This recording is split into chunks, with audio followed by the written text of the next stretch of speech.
Had one of the best offensive lines in the country last year. They're going to have one of the best in the country this year, and the future is really, really bright. Let's talk to one of the newest Miami Hurricanes football commits.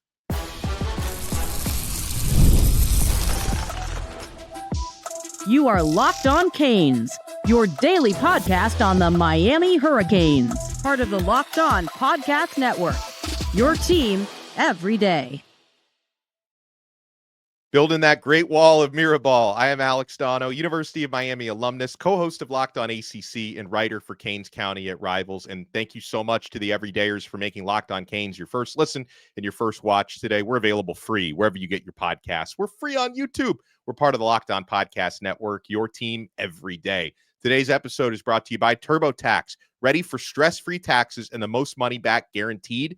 Head over to TurboTax.com today and get matched with your expert. On this special episode of Locked On Canes, we're going to talk class of 2026. We're going to talk about that Mario Mirabal connection, building that offensive lineman, because we have the privilege of being joined by one of, now he's not the newest verbal commit because they've been coming in fast and furious, but one of Miami's newest commits, offensive lineman out of an excellent program, the Bulls School in Jacksonville. JJ Sparks is with us. JJ, thank you so much for joining us, man. How are you? Yes, sir. Thank you for having me. I'm doing good. Okay, so before we talk about why you committed to Miami, when you make that announcement or that decision and like you make it official that Miami is the spot, like what does that feel like? That's got to be, you know, one of the bigger moments of your athletic career to this point. For sure. I mean, I was super excited. I mean, I had thought about it the night before, and I was sure I was going to do it. And then once I gave the call, I mean, everyone was pumped, my family, me, and, you know, it was just exciting.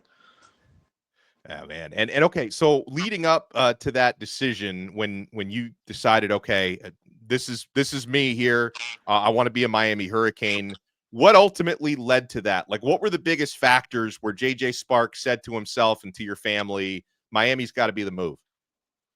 I mean, I think you just look at the coaching staff, and you have Coach Mirabal, which, I mean, he's just a great teacher. Like, when you really sit in the room, I mean, you see him teach, and he's easy to understand.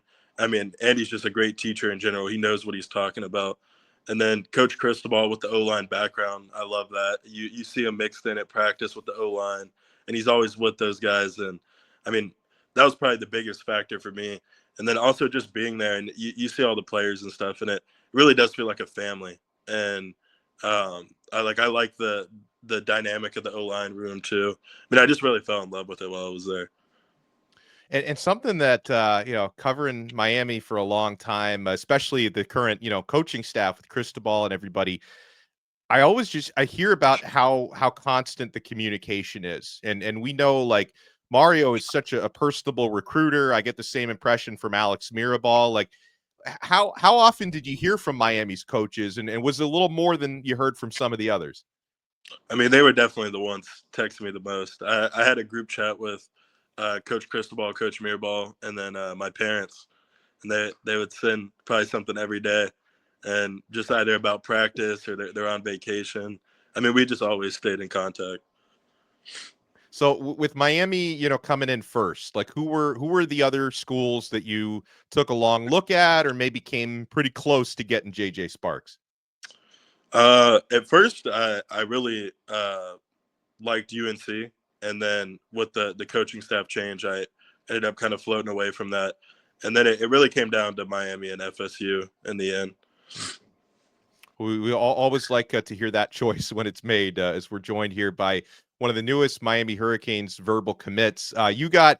I'm always envious when I see guys get the invite to Mario's crib and he has that awesome pool party that you were able to go to.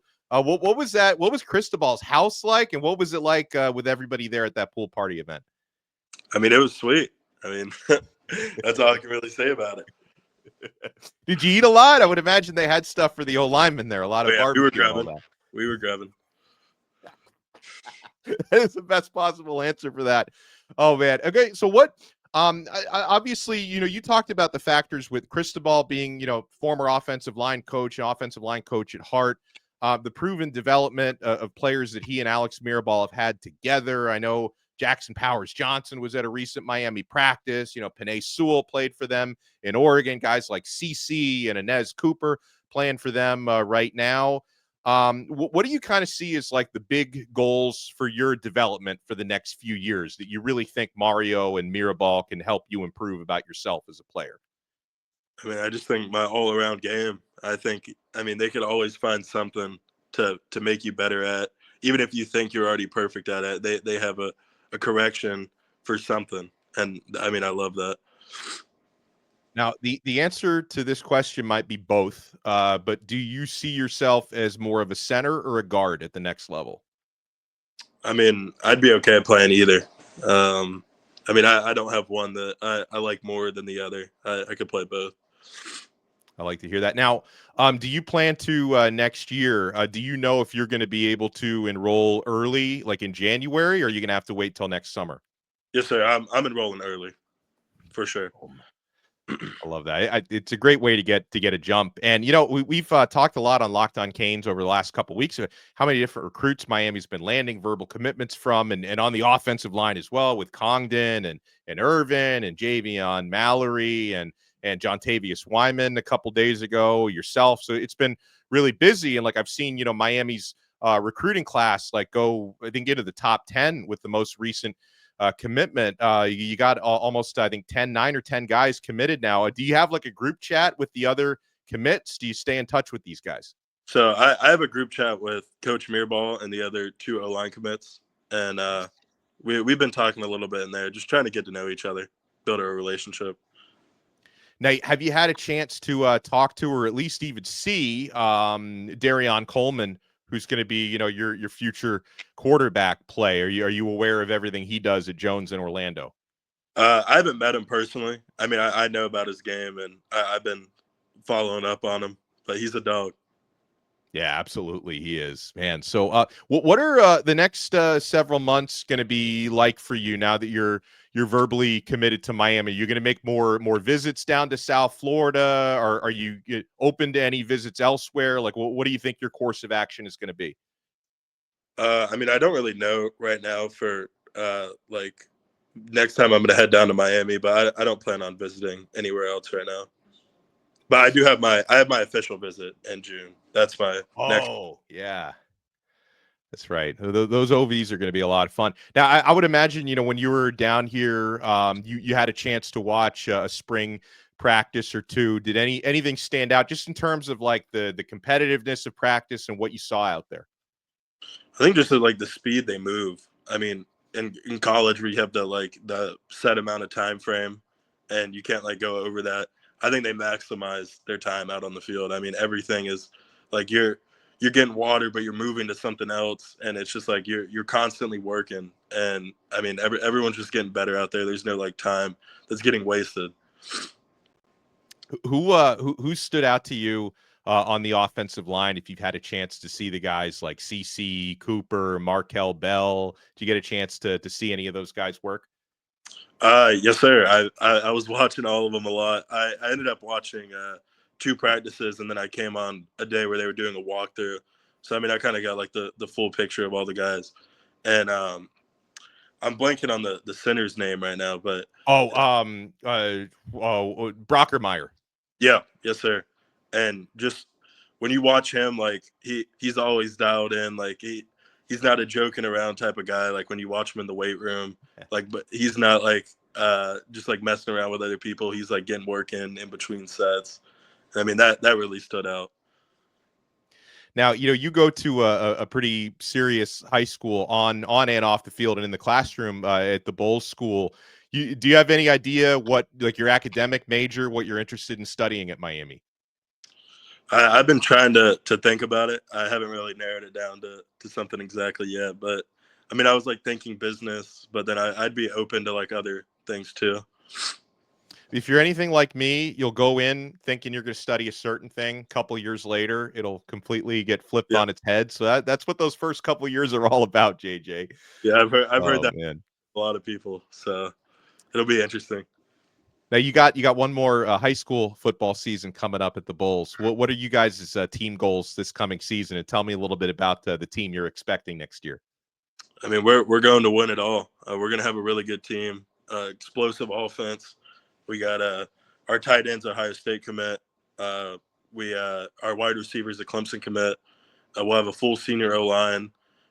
We have a younger running back room, but they're all like stacked guys. They're going to both be sophomores, but they already have 4 or 5 D1 offers.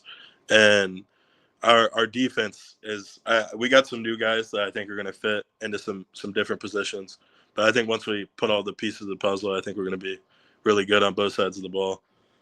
Well, I want to say thank you on behalf of me and our audience for you, JJ Sparks, taking the time to talk with us. And I love your spirit and I love your attitude. And also I love the hair. As a bald man myself, I'm very, what do you, is that a mullet? Like, what do you call that? Yeah, it's a little jacked up right now. I just had a lift. It's a little crazy right now, but it is the I mullet. love it.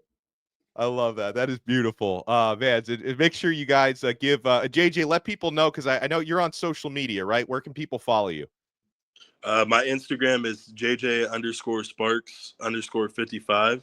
And my Twitter is JJ Sparks 2026. Make sure you follow JJ and give this young man a welcome to the U. JJ Sparks, thank you so much. Have an awesome rest of your week and awesome success coming up. And maybe the next time you're in South Florida, I'll look for you. Yes, sir. Thank you for having me on.